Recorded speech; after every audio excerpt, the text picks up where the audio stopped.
علی بھائی اگلا سوال ہے، کیا آج کے دور میں پائے جانے والے غیر مسلم مثلاً یہودی، نصرانی، ہندو، سکھ وغیرہ وغیرہ بھی امت محمدیہ صلی اللہ علیہ وآلہ وسلم میں شامل ہیں، یا صرف وہی لوگ شامل ہیں جو کلمہ پڑھ کر مسلمان ہو چکے ہیں، جیسا کہ بریلوی، دیوبندی، اہل حدیث، اہل سنت اور شیعہ وغیرہ؟ پہلے تو آپ بریلوی، دیوبندی، اہل حدیث، شیعہ سے پوچھیں وہ آپس میں ایک دوسرے کو امت میں بھی مان رہے ہیں کہ نہیں، تو آپ کو نہیں، وہ ویسے ہو سکتا ہے کرٹسی میں کہہ دیں وہ نہیں مان رہے، کیونکہ کیا بریلوی یہ نہیں کہتے کہ جنت میں جانے والا فرقہ ہمارا ہے اور جو 72 دوزخ میں جائیں گے وہ ہمارے سوا ہیں، تو مراد یہ باقی سارے ہو گئے، اور وہ اتنے پکے ہیں کہ وہ یہ بھی ماننے کے لیے تیار نہیں ہیں کہ یہ جو باقی جو دوزخ میں جا رہے ہیں یہ ہمیشہ کے لیے جا رہے ہیں یا صرف عذاب بھگتنے کے لیے، وہ کہیں گے ہمیشہ کے لیے۔ اس لیے اس طریقے سے آپ کو کوئی بات نہیں کر کے بتائے گا، ان کے چہروں پہ میں نے گرم تولیہ پھیر کے ان کا میک اپ اتارا ہے کہ آپ میں کوئی ایک ریناؤنڈ عالم مجھے یہ لکھ دے بریلوی، دیوبندی، اہل حدیث کا دوسرے فرقوں کے بارے میں کہ وہ بھی ہمارے بھائی ہیں، گمراہ فرقے میں ہیں، ایک نہ ایک دن عذاب بھگت کے جنت میں چلے جائیں گے، نہیں لکھ کے دیں گے۔ کیوں؟ ان کو کافر سمجھ رہے ہیں، کافر سمجھ رہے ہیں وہ، تو ان کو امت سے باہر نکالے بیٹھے ہیں اپنے زوم میں۔ اب آج دینی مسئلہ، دینی مسئلے کے طور پہ اس کو سمجھنے کے لیے آپ بنیادی دو اصطلاحیں سمجھ لیں۔ ایک ہے امت اجابت، وہ امت جس نے دعوت قبول کر لی ہے وقت کے پیغمبر کی، جو اس وقت 1.25 ارب کے قریب ہیں ہم مسلم۔ اب میں اس چکر میں نہیں پڑ رہا کہ اتنے بریلوی ہیں، اتنے دیوبندی ہیں، پھر تو کٹتے وہ غامدی صاحب والی بات کروں گا، وہ کہتے ہیں کہ ہم کہنے کو تو 1.25 ارب ہیں، لیکن جب فتوے لگانے پہ آتے ہیں تو کرتے چھانٹی ہوتے ہوئے شاید لاکھوں میں بھی نہ رہ جائیں، کیونکہ سب ایک دوسرے کے بارے میں فتوے کرتے ہیں، سارے ہی امت ہیں۔ تو جو کلمہ گو اہل قبلہ ہیں وہ سب کے سب امت میں شامل ہیں، بنیادی عقائد کا جو اقرار کرنے والے لوگ ہیں، اس کو کہتے ہیں امت اجابت، جنہوں نے نبی علیہ السلام کی دعوت کو قبول کر لیا۔ ایک ہے امت دعوت، امت دعوت وہ امت ہے جو نبی علیہ السلام کی امت میں شامل تو ہیں لیکن انہوں نے اس دعوت کو قبول نہیں کیا، تو ہم نے ان کے سامنے دعوت رکھنی ہے، اس لیے انہیں کہا جاتا ہے یہ وہ امت ہے جسے ہم نے دعوت دینی ہے۔ شہادت علی الناس کرتے ہوئے، جو نبی علیہ السلام نے بخاری مسلم میں آتا ہے نا، یوم النحر کا خطبہ دیا تھا کہ میں نے اللہ کا پیغام تم تک پہنچا دیا، سب نے کہا بلا یا رسول اللہ، آپ نے فرمایا اب تمہاری ذمہ داری ہے جو یہاں پہ نہیں ان تک یہ پیغام پہنچا دو۔ تو وہ نبی علیہ السلام نے شہادت علی الناس کی صحابہ پر، صحابہ نے باقی انسانیت کے اوپر، اور نسل در نسل مسلمان اس دعوت کو پھیلاتے رہے۔ تو اس اعتبار سے سب کے سب، چاہے وہ ایتھیسٹ ہوں، یہودی ہوں، نصرانی ہوں جنہیں ہم عیسائی کہتے ہیں، سکھ ہوں، بدھسٹ ہوں، یہ سب کے سب امت محمدیہ میں داخل ہیں صلی اللہ علیہ وآلہ وسلم، اس پورشن میں جنہوں نے دعوت قبول نہیں کی۔ امت تو ہے نا، امت سے کیسے انکار کر دیں؟ لوگ کہتے ہیں نہیں ان کو امت سے باہر نکالیں، امت سے کیسے باہر نکال دیں؟ جو لوگ مسلمان ہوئے ہیں یہ بھی پہلے کیا امت سے باہر تھے؟ اگر امت سے باہر تھے تو نبی علیہ السلام نے دعوت کیوں دی ہے ان کو؟ دعوت اس لیے دی کہ ان کی امت تھی، ان کی رسپانسبلٹی تھی۔ آپ اکیلے تھے نا، آپ نے دعوت دی تو کافر ایک ایک کر کے مسلمان ہوئے، تو اگر حضور یہی کہتے تم تو کافر ہو، میری امت سے خارج ہو، تو کام ہی نہ سٹارٹ ہوتا۔ تو کافر بھی امت میں داخل ہیں لاجیکلی سپیکنگ، تبھی تو نبی علیہ السلام کو دعوت دیتے رہے۔ تو آج بھی جتنے بھی اسلام دشمن بھی ہیں، ان دشمنوں کو بھی ہم کہیں گے کہ امت محمدیہ میں وہ داخل ہیں صلی اللہ علیہ وسلم، کیونکہ نبی علیہ السلام پوری انسانیت کے لیے پیغمبر بھیجے گئے ہیں۔ قرآن حکیم میں واضح ہے وَإِن مِّن أُمَّةٍ إِلَّا خَلَا فِيهَا نَذِيرٌ، کوئی امت بھی ایسی نہیں گزری جس میں ہم نے کوئی پیغمبر ڈر سنانے والا نہ بنا کے بھیجا ہو۔ لیکن جب نبی علیہ السلام کی باری قرآن میں آئی تو فرمایا وَمَا أَرْسَلْنَاكَ إِلَّا كَافَّةً لِلنَّاسِ بَشِيرًا وَنَذِيرًا، ہم نے آپ کو پوری انسانیت کے لیے ڈر سنانے والا اور خوشخبری سنانے والا بنا کے بھیجا، پوری انسانیت۔ وَمَا أَرْسَلْنَاكَ إِلَّا رَحْمَةً لِلْعَالَمِينَ، تمام جہان والوں کے لیے رحمت بنا کے بھیجا۔ وَمَا هُوَ إِلَّا ذِكْرٌ لِلْعَالَمِينَ، یہ نبی علیہ السلام تو نصیحت ہے سارے جہان والوں کے لیے۔ یہ آپ کی خصوصیت ہے جو کسی اور پیغمبر کو نہیں ملی، قیامت تک کے لیے اور پوری انسانیت کے لیے۔ تو لہٰذا آج کے کافر ہوں یا 1000 سال بعد کے کافر، سب کے لیے نبی علیہ السلام پیغمبر ہے۔ اب وہ دعوت قبول کر لیں، ان کی مرضی، نہیں قبول کریں گے تو جہنم میں جائیں گے، قبول کر لیں گے تو ہمیشہ کی کامیابیاں ان کا مقدر ہوں گی۔ بخاری اور مسلم دونوں میں حدیث ہے، نبی علیہ السلام نے فرمایا مجھے اللہ تعالیٰ نے 5 خوبیاں ایسی دی ہیں جو مجھ سے پہلے کسی پیغمبر کو نہیں دی ہیں۔ نمبر 1، پوری زمین میرے لیے سجدہ گاہ بنا دی گئی۔ اگلی امتوں میں صرف مسجد میں نماز پڑھ سکتے تھے، سفر میں جاتے تھے، واپس آ کے ساری نمازیں اکٹھی کر کے پڑھنی ہوتی تھی۔ نمبر 2، میرے لیے مال غنیمت حلال کر دیا گیا۔ کافروں سے جو مال ملتا ہے نا جنگ میں، جو وہ چھوڑ کے بھاگ جاتے ہیں، اگلی امتوں میں یہ حرام تھا، کھلے میدان میں رکھتے تھے، آسمان سے ایک آگ آتی تھی اسے جلا دیتی تھی۔ سورہ آل عمران میں بھی آیا نا، قربانی اس طریقے سے قبول ہوتی تھی بنی اسرائیل میں، لیکن اس امت کے لیے کہا گیا تم استعمال بھی کر سکتے ہو۔ تیسرا، 1 مہینے کی مسافت سے میرا روب ڈال دیا کافروں پہ، میری امت 1 مہینہ دور ہو تو ان پہ روب ڈال جائے گا۔ یہ جہاد حضور کو اللہ نے تلوار کے ساتھ، سر سورہ محمد کا نام سورہ قتال ہے، نبی الاسلام اور قتال لازم و ملزوم ہے۔ قرآن اور قتال نبی الاسلام کی 2 خصوصیات ہیں، اس سے کوئی جان نہیں چھڑا سکتا۔ اور چوتھی بات، آپ صلی اللہ علیہ وآلہ وسلم نے فرمایا باقی انبیاء کسی قوم قبیلے خاص لوگوں کے لیے آتے تھے، مجھے پوری انسانیت کے لیے اللہ تعالیٰ نے پیغمبر بنا کے بھیجا۔ اور 5واں، آپ صلی اللہ علیہ وآلہ وسلم نے فرمایا اللہ تعالیٰ نے مجھے شفاعت کا اذن دیا ہے جو کسی اور پیغمبر کو نہیں دیا۔ اور مسلم شریف میں ایک 6ٹھی خوبی بھی ساتھ ذکر کی، آپ نے فرمایا کہ مجھ پہ اللہ نے سلسلہ نبوت کو ختم کر دیا۔ اور ایک اور بخاری مسلم کی حدیث ہے جس میں آیا کہ مجھے اللہ نے جوامع کلمات دیے، کہ میں بات مختصر کرتا ہوں لیکن اس کے اوپر آپ کتابوں کی کتابیں لکھ سکتے ہیں۔ انما الاعمال بالنیات، جو بخاری کی پہلی حدیث ہے، مسلم میں بھی ہے، مشکات کی بھی پہلی حدیث ہی ہے۔ سر اس کے اوپر آپ ہزاروں صفحوں کی کتاب لکھ سکتے ہیں، جتنا اس کے اندر گہرا مضمون ہے کہ اعمال کا دار و مدار نیتوں کے اوپر۔ اس کی کرالٹی ذرا بنانا شروع کریں نا، پوری کی پوری ہماری معاشرتی زندگی اس کے اندر کور ہے۔ یہ ہے جوامع کلمات، بات مختصر اور مفہوم ایسا کہ ہر اینگل سے اس میں فٹ ہوگا۔ یہ آپ علیہ السلام کی خوبی۔ تو اس میں بھی آیا کہ پوری انسانیت کے لیے مجھے پیغمبر بنا کے بھیجا گیا۔ لہٰذا یہ کنسیپٹ کلیئر کریں۔ لوگ سمجھتے ہیں کہ وہ امت سے خارج ہیں، وہ جو امت سے خارج والی حدیثیں ہیں نا، وہ نبی علیہ السلام کی طرف سے وعیدیں ہیں، تھریٹس ہیں۔ جیسا کہ مسلم شریف میں حدیث ہے جس نے ملاوٹ کی وہ مجھ سے نہیں۔ اب یہ نہیں ہے کہ ملاوٹ کی ہے تو اب وہ نبی علیہ السلام کی امت سے، دین سے سب کچھ خارج ہو گیا۔ مراد یہ کہ وہ روحانی طور پر اگر سوچے ماننے والا میرا ہو اور ملاوٹ کرے تو کام تو غیروں کے کر رہا ہے، اگرچہ ہے میرا ہے لیکن کام غیروں والا ہے، تو گویا کہ غیروں والا ہے۔ یہ لنگوسٹک میں بات ہو رہی ہے۔ جیسا کہ بخاری مسلم میں آیا نکاح میری سنت ہے، فمن رغب عن سنتی فلیس منی، جس نے میری سنت سے اغراض کیا، اس سے بھاگنے کی کوشش کی، وہ مجھ سے نہیں ہے۔ اس کا یہ مطلب نہیں کہ وہ کافر ہو گیا یا امت سے خارج ہو گیا، مراد یہ کہ میرے ایک طریقے کو وہ چھوڑ بیٹھا۔ اچھا، نکاح کے اوپر تو سارے کہہ رہے ہوتے ہیں، آج تک کبھی کسی نے سنا ہے کہ جو نماز نہ پڑھے وہ میری امت سے خارج ہے؟ تو آپ کہیں گے اس کی کوئی حدیث بھی نہیں ہے۔ سر اس کے اوپر تو یہ والی حدیث ہونی بھی نہیں چاہیے تھی، ورنہ تو آپ بھاگ جاتے۔ اس کے اوپر حدیث اس سے زیادہ سخت ہے۔ صحیح مسلم 246، بندے کے کفر اور اسلام، شرک اور ایمان کے درمیان فرق نماز ہے۔ وہاں تو حضور علیہ السلام نے واضح الفاظ کفر کے بول دیے۔ یہاں تو آپ تعویل کر سکتے ہیں نا کہ جی وہ مجھ سے نہیں، مراد یہ ہے کہ جیسے ایک باپ بھی بیٹے کو کہہ دیتا ہے کہ میرا بیٹا نہیں ہے، اس کا یہ مطلب تو نہیں بیٹا تو نہیں ہوتا۔ واقعی یہی والی تعویل بنے گی اس میں کہ کرتوت تیرے میرے والے نہیں ہیں، لیکن ظاہر ہے اس سے تو دستبرداری تو نہیں ہو سکتی۔ لیکن جو نماز والا معاملہ ہے نا، وہاں آپ نے یہ لفظ نہیں استعمال کیا، کفر کے لفظ استعمال کیے۔ جامعہ ترمذی میں حدیث ہے، شقیق تابعی کہتے ہیں کہ میں نے صحابہ کرام کو تارک نماز کے علاوہ کسی کی تکفیر کرتے ہوئے نہیں دیکھا۔ صحابہ کرام تکفیر کرتے تھے نماز چھوڑنے والے کی۔ جامعہ ترمذی میں حدیث ہے، جس نے جان بوجھ کے نماز چھوڑی اس نے کفر کیا۔ من ترک الصلاۃ متعمدا فقد کفر۔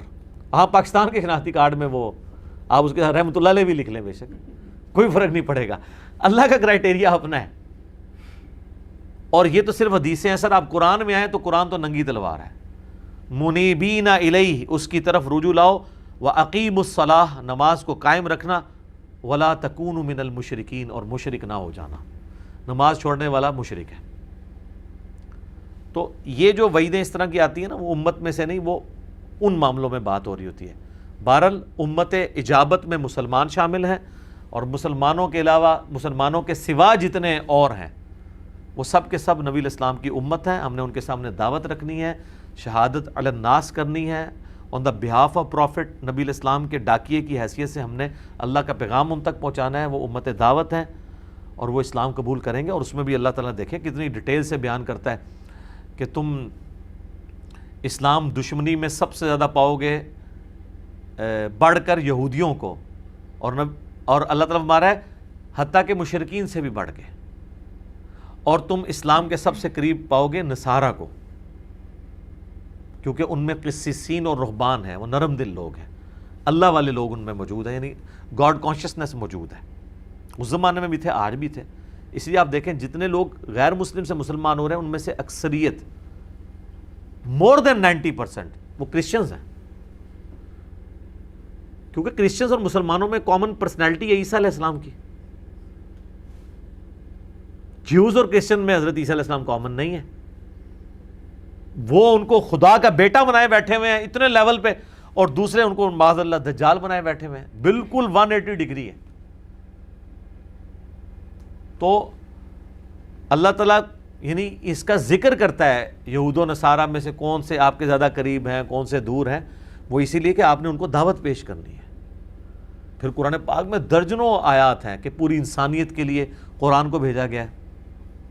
ہدی للناس شہر رمضان الذی انزل فیہ القرآن ہدی للناس وبینات من الہدی والفرقان، قرآن پوری انسانیت کے لیے۔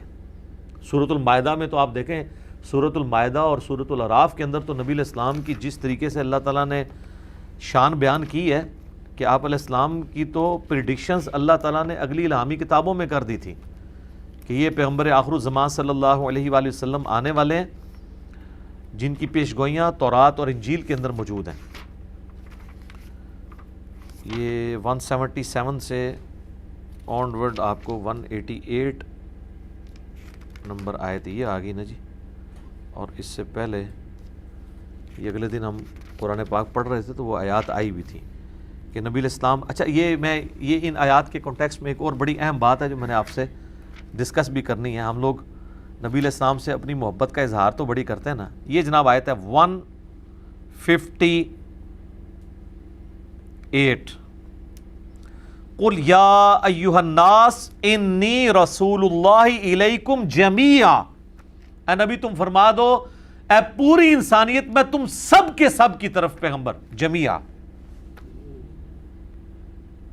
الذی لہ ملک السماوات والارض، وہ اللہ ہے جس نے مجھے پیغمبر بھیجا ہے کہ زمینوں اور آسمانوں کی ملکیت اس کی ہے، لا الہ الا ہو، نہیں ہے کوئی معبود سوائے اس کے، یحیی و یمیت، وہ زندہ کرتا ہے اور مارتا ہے، فآمنوا باللہ ورسولہ، پس ایمان لاؤ اللہ پر، اس کے رسول پر، النبی الامی، جو نبی امی ہے، اللہ نے ان کو پڑھایا ہوا ہے۔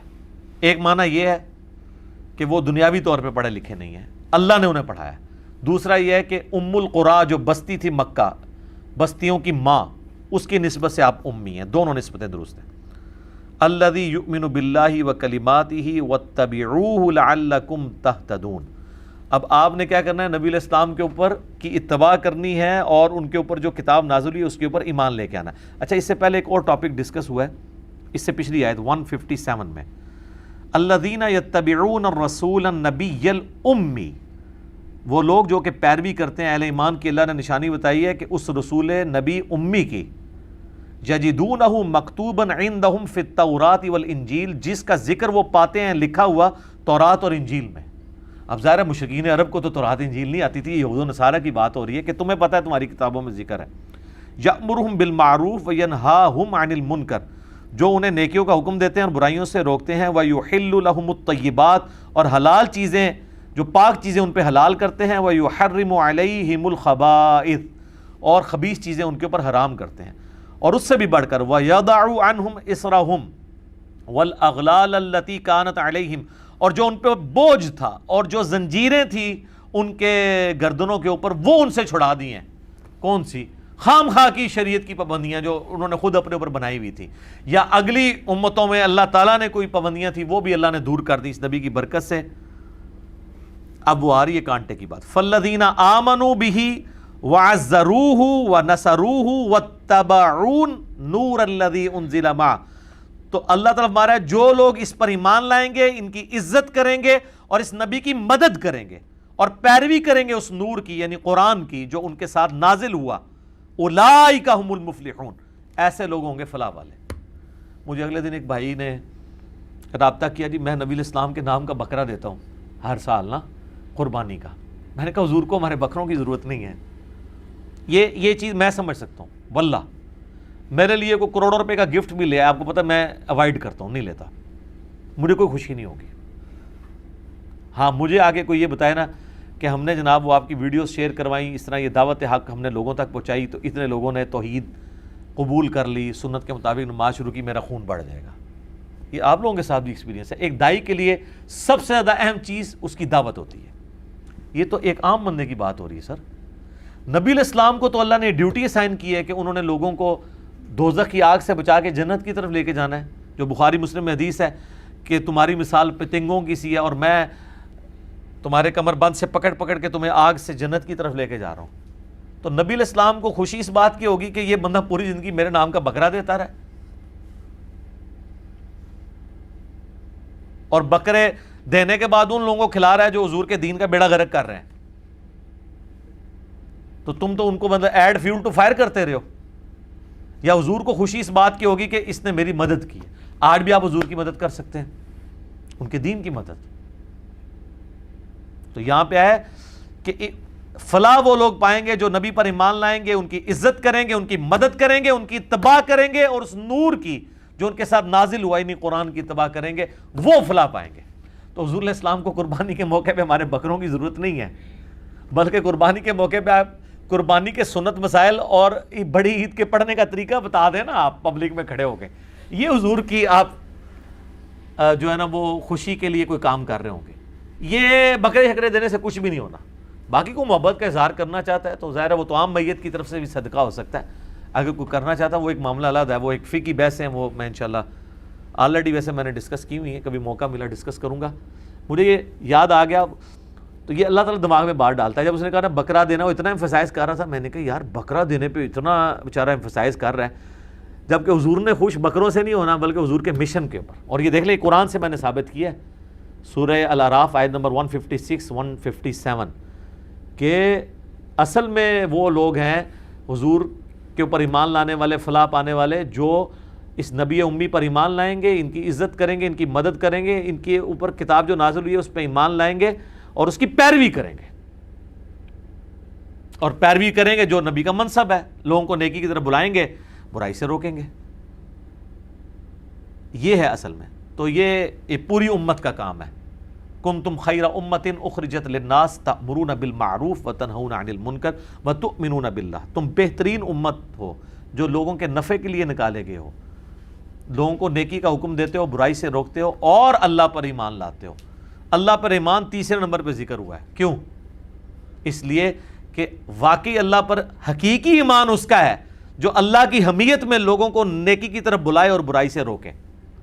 صرف ایمان تو سارے لوگوں نے رکھا ہوا ہے، تکلیف ہی وہاں شروع ہوتی۔ آپ چوک میں کھڑے ہو کے کہیں کہ میں نے جناب آج اتنے رات کو نفل پڑھے اور میں روزانہ اتنا قرآن پڑھتا ہوں، کسی کو کوئی تکلیف نہیں ہے، لیکن اسی چوک میں آپ کھڑے ہو کے کہیں کہ نہ تو میں یہ بے حیائی پہ مبنی گانے سنتا ہوں اور نہ میں آندہ کے بعد مارکیٹ میں چلنے دوں گا، پھر تک تو جڑے ہار پن آندے ہو، آپ کے گھر والے آپ کے خلاف ہو جائیں گے۔ نبیوں والا کام کریں گے، نبیوں والی تکلیف آئیں گی۔ وتواصوا بالحق وتواصوا بالصبر، یہ مسٹ ہے، اور یہ ڈیٹم لیول کی کامیابی ہے، آخرت میں ذہن میں رکھیے گا۔ آپ تو الا الذین آمنوا وعملوا الصالحات کے اوپر بیٹھے ہیں، آگے بھی چلیں۔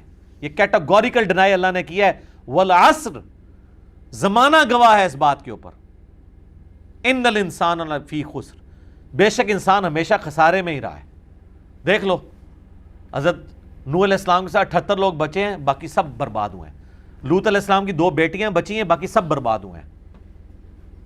قوم فرعون بھی تباہ ہوئی ہے۔ یہ زمانہ اس بات کی گواہی دیتا آ رہا ہے کہ اکثریت انسانی گھاٹے میں، سوائے ان کے الا الذین آمنوا، سوائے ان کے جو ایمان لے آئیں، وعملوا الصالحات، اور نیک عمل کریں. بہت آسان. اے سی والے کمرے میں نوافل پڑھنا کتنا آسان ہے، لیکن اصل مسئلہ ہے وہ تیسرا، وتواصوا بالحق، لوگوں کو حق بات کی وصیت کریں. سر حق بات آپ کریں تو باپ سے بیٹا نہیں سنتا، بیٹے سے باپ نہیں سنتا. آپ لوگوں کو جا کے رفع دین کی حدیثیں سنا کے دیکھ لیں. اور وتواصوا بالصبر، اس کا لازمی نتیجہ پھینٹی ہے. جب حق بات کریں گے تو آپ کو صبر کرنا پڑے گا. یہ 4 شرائط ہیں. تو یہ تو اس امت کا منصب ہے. اور آپ یہ جو ہم ختم نبوت کے اوپر اتنا خوش ہو رہے ہوتے ہیں نا کہ نبی علیہ السلام خاتم النبیین ہے، یہ ہم نے ٹاپک صرف قادیانیوں کے ساتھ لڑنے کے لیے رکھا ہوا ہے. حالانکہ اس کی روحانیت کو دیکھیں، یہ خاتم النبیین حضور کیوں ہے؟ یہ آپ کو ٹائٹل کیوں ملا ہے؟ اس لیے کہ آپ کی امت کو نبوت کا کام شفٹ کیا گیا کہ اب نبی کوئی نہیں آئے گا، نبیوں والا کام یہ امت کرے گی. یہ اس امت کا ٹائٹل جو ہے وہ حضور کی امت ہونا نہیں ہے، بلکہ آپ کی ختم نبوت کی وجہ سے، آپ کے مشن کو آگے لے کے چلنے کی وجہ سے. وہ الٹیمیٹلی جب حضور کے ساتھ نسبت کر رہے ہوتے ہیں اس کے پیچھے ریزن کیا ہے؟ صرف حضور کے ساتھ کو نام جوڑ لے تو نام تو جناب ابو لہب کا بھی جوڑا ہوا ہے، حضور کا چچا نہیں ہے، ہاشمی نہیں ہے. ہمیں جو نبی علیہ السلام کی نسبت کی وجہ سے اس امت میں ہونے کا فائدہ ہے، وہ اس وجہ سے نہیں کہ نبی علیہ السلام کے ساتھ نسبت ہے، اس وجہ سے کہ آپ صلی اللہ علیہ وآلہ وسلم خاتم النبیین ہے، اور ختم نبوت کی برکت سے نبیوں والا کام امتیوں کو ٹرانسفر ہو گیا ہے. یہ اتنا بڑا کام ہے کہ نبیوں والا کام ہے، اس کی وجہ سے یہ امت اگلی امتوں پر افضل ہے. اور یہ چونکہ حضور کی نسبت کی وجہ سے ملا ہے، ہم اس لیے کہتے ہیں ہم خوش نصیب ہیں، حضور کی امت ہے. پیچھے ریزن یہ ہے، آج تک آپ کو کسی مولوی نے بتائی ہے؟ وہ جی نبیوں نے تمنا کیتی ہے اس امتی چاہنے دی، کیوں؟ وجہ دسو. کنتم خیر امت اخرجت للناس تأمرون بالمعروف وتنہون عن المنکر. تبلیغی جماعت والے یہ بات کر رہے ہوتے ہیں، لیکن جس انداز میں نے کی ہے نا، اس انداز میں ان کی بھی جرت نہیں کر جائیں. وہ کس طرح کہیں گے کہ جی فضیلت یہ نہیں ہے کہ آپ نبی کی امت ہے، فضیلت یہ ہے کہ نبی علیہ السلام پہ خاتم النبیین ہے، نبوت ختم ہوئی ہے. آپ چونکہ آخری نبی ہیں، آپ کی وجہ سے امت میں ایک کام ٹرانسفر ہوا ہے.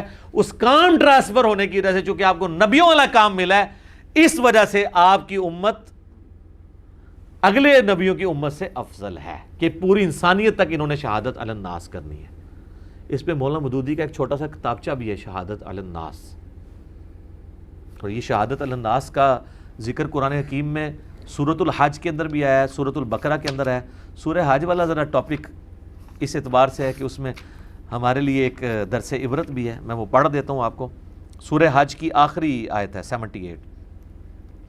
وَجَاهِدُوا فِي اللَّهِ حَقَّ جِهَادِ، اللہ کی راہ میں کوشش جاری رکھنا جیسا کہ حق ہے. اس میں قتال بھی شامل ہے، دین کی تبلیغ بھی شامل ہے، کیونکہ جہاد آیا. وَاجْتَبَاكُمْ وَمَا جَعَلَ عَلَيْكُمْ فِي الدِّينِ مِنْ حَرَج، اس نے تمہیں چن لیا ہے اے امت محمدیہ، اور دین کے معاملے میں کوئی تم پر تنگی نہیں رکھی. ملت ابیکم ابراہیم، پیروی کرو اپنے باپ ابراہیم کی ملت کی. هُوَ سَمَّاكُمُ الْمُسْلِمِينَ، جس نے تمہارا نام مسلم رکھ دیا تھا. من قبل، اس قرآن کے نزول سے پہلے. وفی ہذا، اور اس قرآن میں اللہ نے بھی تمہارا نام مسلم رکھ دیا ہے. آگے سنیں. لیکون الرسول شہیدن علیکم، تاکہ یہ رسول تم پر گواہی دیں. کیا گواہی دیں؟ اللہ کا پیغام تم تک پہنچائیں. جو بخاری مسلم میں آتا ہے، کیا میں نے پیغام پہنچا دیا؟ صحابہ نے کہا پہنچا دیا. مسلم کے الفاظ ہے، آپ نے 3 دفعہ یہ انگلی اللہ کی طرف بلند کر کے صحابہ کی طرف کی. اے اللہ گواہ رہنا. اللہم اشہد، اللہم اشہد، اللہم اشہد. یہ وہ لفظ ہے شہید، تاکہ رسول اللہ تم پر شہید بنے. وَتَكُونُوا شُهَدَاءَ عَلَى النَّاسِ، اور تم پوری انسانیت پر شہادت علی الناس. یہ شہادت علی الناس یہاں سے مودودی صاحب نے لفظ، اور سر یہ قرآن میں صدیوں سے یہ لفظ لکھے تھے. ان کو ایز اے ٹرمز پبلک کو بتانا کہ شہادت علی الناس ایک چیز ہے. میرا یہ چیلنج ہے، مولانا مودودی سے پہلے یہ ٹرم آپ کسی مفسر، کسی محدث کی دکھا دیں. وہ تو ہم بحثیں کرتے رہے ہیں کہ رفع دین کرنا ہے یا نہیں کرنا، خون نکلنے سے وضو ٹوٹتا ہے یا نہیں ٹوٹتا، کیونکہ پوری دنیا میں ہماری حکومت تھی، کوئی کام کرنے کو آئے نہیں تھا. حکومت بھی پہلے تھی تو اب ہم نے لڑائی جھگڑے کرنے تھے نا. یہ تو جب ہمیں اللہ تعالیٰ نے انگریزوں کی شکل میں، تاتاریوں کی شکل میں ہم پہ جو عذاب مسلط کیا، اس کے بعد ہمیں ہوش آیا کہ ہم دین کو دوبارہ لرن کریں. پھر مودودی صاحب جیسے لوگ پیدا ہونے کو شہادت علی الناس پائی، اے لفظ دیکھو، وَتَكُونُوا شُهَدَاءَ عَلَى النَّاسِ، اور تم رسول اللہ کے بیان پہ پوری انسانیت تک اللہ کے گواہ بن جاؤ. فَأَقِيمُوا الصَّلَاةَ، پس قائم رکھو نماز وآتوا الزکاۃ اور زکوٰۃ ادا کرتے رہو واعتصموا باللہ اور اللہ سے چمٹ جاؤ. اللہ سے چمٹنا کیا ہے؟ قرآن سے چمٹنا.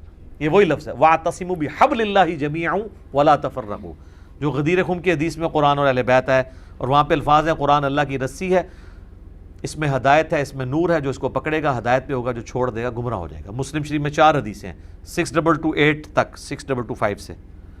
ہوا مولاکم، وہ تمہارا پشت پناہ ہے، فنعم المولا ونعم النصیر، تو کیا ہی پشت پناہ ہے وہ اور کیا ہی مددگار ہے وہ. اس پہ 17واں پارہ بھی ختم ہوتا ہے اور سورہ حج بھی مکمل ہوتی ہے. یہ ہے شہادت علی الناس پوری انسانیت کے لیے. تو بات کہاں سے کہاں شروع ہوئی تھی؟ امت اجابت اور امت دعوت. نبی علیہ السلام کی جس امت نے دعوت قبول کر لی وہ امت اجابت ہے، اور جنہوں نے قبول نہیں کی ان تک ہم نے شہادت علی الناس کرتے ہوئے بات پہنچانی ہے، وہ امت دعوت ہے. ٹھیک ہو گیا جی؟ الحمدللہ.